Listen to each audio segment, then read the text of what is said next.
असबाक के मुअज़्ज़िज़ दोस्तों, खुश आमदीद।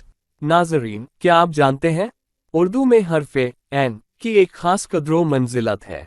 इसे हलक़ के एक मख़सूस हिस्से से बोला जाता है और ये अक्सर नए तुलबा के लिए टेढ़ी खीर साबित होता है। उर्दू सरकारी ज़बान के तौर पर पहली बार मुग़ल दरबार में शहंशाह शाहजहाँ के दौर में चलन में आई और इसे इंतज़ामिया, अदब और शायरी के लिए बड़े पैमाने पर इस्तेमाल किया गया।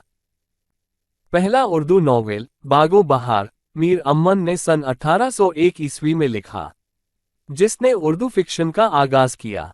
भारत में उर्दू सिनेमा का आगाज सन 1926 में बनी उर्दू जबान की पहली फिल्म हूरे अरब से हुआ, जिसे जनाब प्रेम नारायण अरोड़ा ने डायरेक्ट किया। इस फिल्म की पहली इशात सन 1928 में हुई। भारत में पहली उर्दू अकादमी का क़याम सन 1972 में दो भारतीय रियासतों बिहार और उत्तर प्रदेश में एक साथ हुआ था। ऐसे ही मज़ीद दिलचस्प हक़ाइक़ जानने के लिए सब्सक्राइब और लाइक बटन्स को प्रेस करना न भूलें। फिर हाजिर होंगे नए वीडियो के साथ, तब तक के लिए अलविदा।